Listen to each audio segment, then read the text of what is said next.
Dunia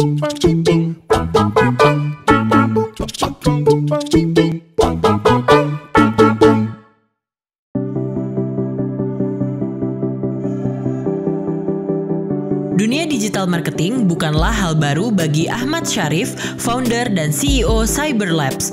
Menggawangi strategi digital marketing untuk banyak klien, mulai dari UKM hingga perusahaan besar membuat kemampuannya di dunia digital kian tajam. Tak hanya klien dari dalam negeri, Cyberlabs yang telah memiliki 3 kantor juga melayani beragam klien dari luar negeri. Kita sambut Ahmad Syarif, founder dan CEO Cyberlabs.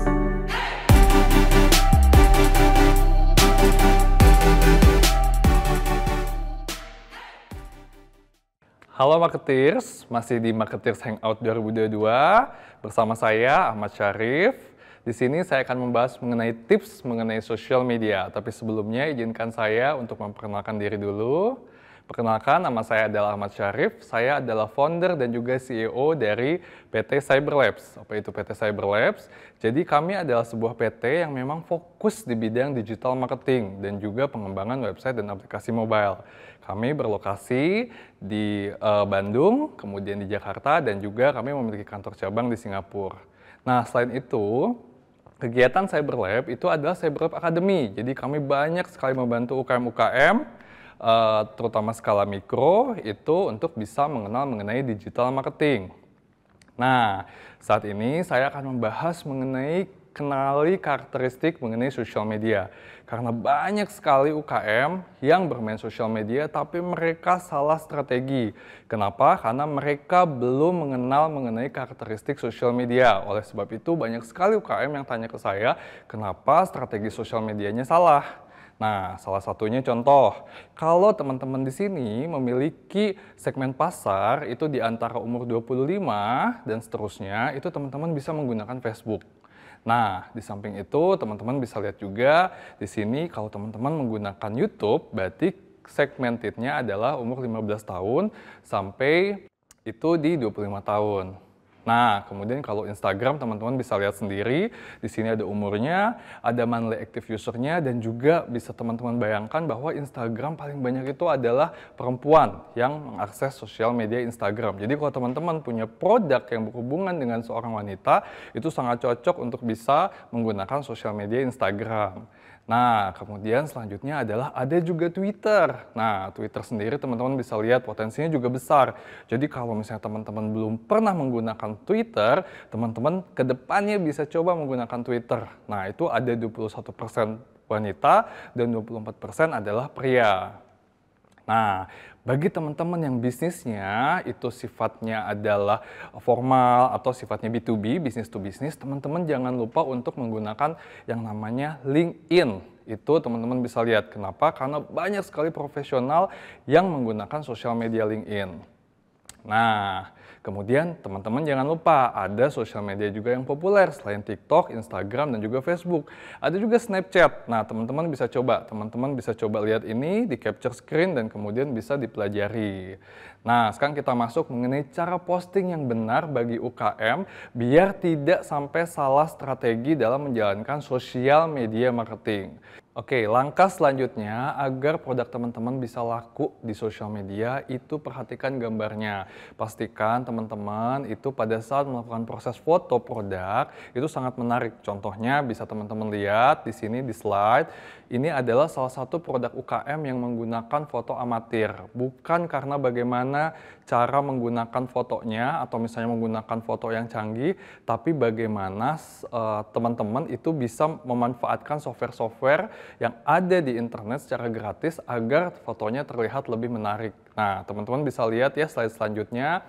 Ini teman-teman bisa lihat, ini diedit, itu teman-teman bisa edit ini tidak harus jago menggunakan Photoshop atau software editor lainnya. Teman-teman bisa menggunakan Canva, tinggal ketikkan saja di Google Play, Canva, C-A-N-V-A, itu teman-teman bisa edit dan akhirnya bisa membuat produknya teman-teman terlihat lebih menarik dan juga bisa lebih menjual. Nah, kita bandingkan sama sebelumnya ya. Nah, kalau ini produk teman-teman jual, saya yakin tidak banyak orang yang akan berminat untuk membelinya. Tetapi kalau yang ini, itu terlihat lebih crunchy, terlihat lebih enak, dan terlihat lebih mahal. Oleh sebab itu, foto menjadi salah satu faktor ketika teman-teman akan mempromosikan produknya di internet atau terutama di sosial media. Nah, kemudian ada beberapa jenis konten di sosial media. Salah satunya adalah konten carousel atau singkatnya microblogging. Teman-teman bisa contohnya jualan snack ya, atau makanan ringan. Teman-teman misalnya makanan ringan singkong misalnya ya. Nah, teman-teman bisa juga mencoba bikin tips-tips mengenai atau sesuatu yang manfaat mengenai keripik singkong tersebut. Contohnya ini, di situ terlihat 4 cara untuk menjadi pengusaha sukses. Kemudian dipotong-potong jadi 1 tips, 2 tips, 3 tips, dan kemudian 4 tips. Nah, teman-teman juga bisa ketika misalnya menjual produk snack singkong, itu teman-teman bisa misalnya bagaimana manfaat singkong untuk kesehatan, misalnya seperti itu. Dan juga bisa dibikin beberapa gambar dan kemudian diupload ke Instagram atau sosial medianya teman-teman. Itu dinamakan konten carousel atau microblogging. Nah, di samping itu ada jenis konten lainnya, yaitu infografik. Kalau infografik itu adalah konten yang ibaratnya dia cuma 1 gambar, teman-teman bisa lihat. Nah, ini buat menginformasikan sesuatu yang sifatnya sangat penting. Contohnya ini, misalnya zamannya coronavirus gitu kan, bagaimana tipsnya biar kita terhindar dari virus coronavirus itu. Atau misalnya teman-teman bisa bikin 1 halaman, kemudian teman-teman bagaimana manfaat singkong atau bagaimana singkong itu disajikan misalnya. Nah, itu disebutnya infografik ya. Nah, kemudian ini, teman-teman tidak harus selalu jualan terus pada saat posting. Bisa juga membubuhkan atau menyisipkan quote-quote atau kata-kata mutiara di kontennya. Contohnya ini ya, the key of success adalah kunci kesuksesan. Contoh ini ya, seperti contoh aja. Nah, atau mungkin teman-teman bisa kutip, bisa edit lagi di software Canva biar lebih menarik. Nah, contohnya ini juga. Ini contoh aja ya, dari Albert Einstein, misalnya when you stop learning, you start dying. Ketika kamu berhenti misalnya belajar, berarti kamu mulai untuk dying ya, atau sengsara gitu ya. Nah, kemudian bisa juga teman-teman sisipkan konten-konten yang lucu, biar teman-teman atau followersnya kita nih di sosial media itu tidak bosen. Itu bisa seperti ini meme ya. Misalnya ekspresi emak lo pas dia tahu kalau nilai rapot lo jelek, itu bisa. Nah, pokoknya sesuatu yang sifatnya lucu jadi terlihat lebih fun. Jadi kalau 1 hari dari Senin sampai Jumat itu wajib tiap hari itu posting. Tapi postingnya jangan monoton, hanya jualan.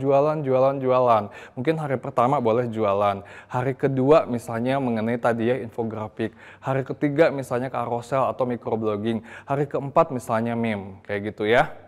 Kemudian ini jenis konten terakhir yaitu trivia. Trivia ini adalah fakta. Teman-teman biar lebih meyakinkan follower kita untuk membeli produk kita bisa memasukkan fakta-fakta. Bisa dikutip misalnya dari berita, tinggal cari misalnya fakta kalau misalnya kita tidak makan misalnya singkong nanti bisa kenapa, atau misalnya fakta kalau kita misalnya tidak mengkonsumsi sesuatu gitu ya. Jadi orang lebih tertarik untuk membeli produknya kita. Nah, kemudian ini tips selanjutnya adalah upload produk ke Instagram dengan lebih rapih dengan menggunakan bingkai. Ini salah satu tipsnya ya. Jadi jangan sembarangan karena memang ini berefek. Karena Instagram itu kan sebenarnya dia adalah sosial media. Jadi kita lebih baik membuat konten yang menarik. Nah, kemudian ini yang paling penting dalam melakukan social media marketing itu adalah lakukan testing konversi. Banyak UKM yang suka bertanya kepada saya seperti ini. Misalnya dia baru punya 50 followers nih, ya. Terus dia bilang kenapa tidak ada penjualan? Ingat rumus ini ya, 100:1. Maksudnya apa? Maksudnya ketika kita mengharapkan 1 penjualan, otomatis minimal kita memiliki 100 followers. Ingat ya, kalau kita berharap ada 1 penjualan, otomatis minimal kita punya 100 followers. Jadi kalau kita berharap 2 penjualan, otomatis kita harus punya berapa? Otomatis kita harus punya 200 followers. Kalau kita misalnya pengen punya 10 penjualan, otomatis kita harus punya 1000 followers. Dan seterusnya kelipatan 100. Jadi jangan sampai begini, kita baru punya 50 followers, terus udah ngomel-ngomel, kok kita nggak ada penjualan ya? Ya lihat dulu, followers kita hanya 50, di bawah 100. Kalau ada yang beli, berarti itu faktor laki atau keberuntungan, tapi rata-rata itu jarang. Jadi sekali lagi, ingat, followers yang berkualitas menentukan banyaknya penjualan kita di sosial media. Makanya tidak jarang Instagram atau account Instagram yang punya banyak followers itu punya banyak juga penjualan. Oke, perlu diingat ya. Jadi 100 banding 1 ya. Nah, ingat nih, 10.000 followers berarti kita akan minimal mendapatkan 100 like. Sedangkan 100 like minimal kita akan mendapatkan 1 pembelian. Jadi itu namanya konversi ya. Oke. Nah, tip hashtag. Nah, ini teman-teman kan pasti pada saat main sosial media seperti Instagram, itu pasti harus mengutamakan yang namanya hashtag atau kata kunci. Itu wajib disisipkan di setiap postingan kita. Nah, kemudian kedua, teman-teman bisa memasukkan nama kota sesuai dengan Google Trend. Teman-teman tinggal ketikin aja di Google, ketikin Google Trend. Nanti ada kolom pencarian, kemudian ketikan produknya kita. Itu akan muncul kota-kota di mana produk kita itu sering banyak dikunjungi atau dari kota mana. Contoh misalnya ya, madu misalnya, teman-teman jualan madu. Teman-teman bisa coba ketikan saja kata madu di dalam Google Trend. Kemudian lihat, pasti itu akan ada daftar kota yang sering banyak mencari madu. Itu, kota itu, contohnya misalnya Semarang atau Surabaya. Itu, nama kota itu bisa dimasukkan ke dalam hashtag. Ya, jadi misalnya hashtagnya madu super, madu sehat, kemudian nama kotanya Semarang, kayak gitu ya. Dan yang terakhir, pada saat kita menentukan hashtag, gunakan spesifik hashtag atau jangan terlalu banyak. Contohnya seperti ini. Nah, ini adalah salah satu contoh hashtag yang tidak spesifik dan terlalu over atau terlalu banyak.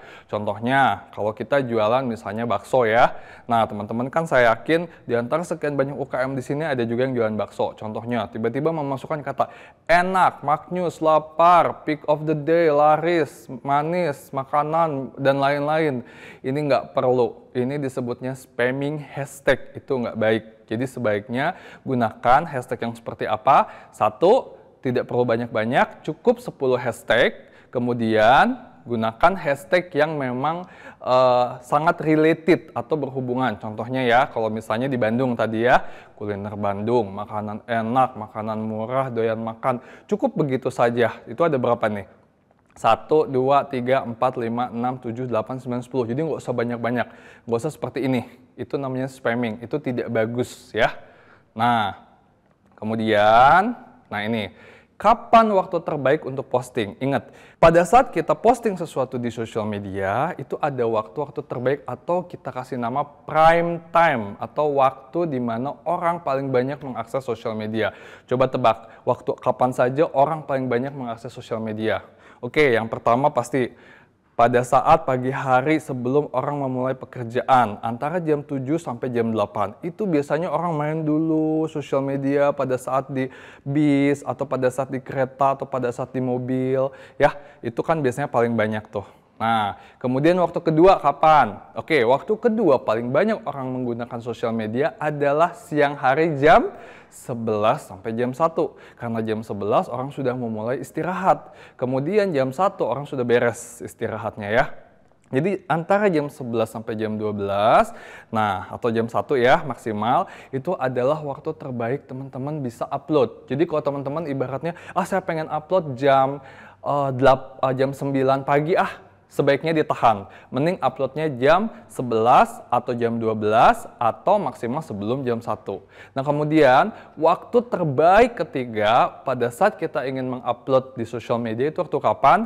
Itu waktu malam hari. Ayo tebak jam berapa? Iya betul, yaitu jam 7 sampai jam 9. Biasanya orang main sosial media sebelum tidur. Ya, atau pulang kerja. Itu rata-rata mereka main sosial media dulu untuk searching, untuk apa.